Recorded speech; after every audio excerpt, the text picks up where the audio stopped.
36 जिल्हे, 36 बातम्या. News G9 Maharashtra. उत्तर तुमच्या प्रश्नांची.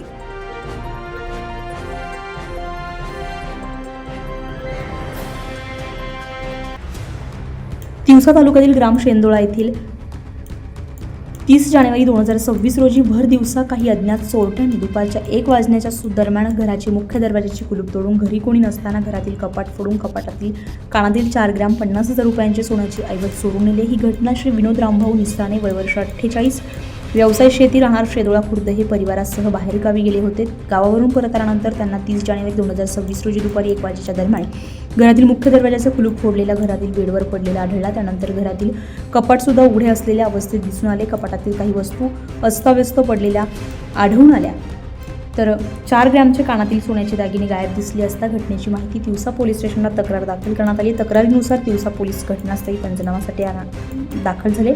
गावामध्ये या घटनेची माहिती पसरल्यामुळे ग्रामस्थ नागरिकांमध्ये भीतीचं वातावरण निर्माण झालं. याआधी याच प्रकारचे 2 ते 3 चोरीच्या घटना गुरुकुंज, मोझरी, गुरुदेवनगर, सद्गुरू विहार इथे सुद्धा घडलेल्या आहेत. या घटनेची माहिती पुढील तपास तिवसा पोलीस स्टेशन करते.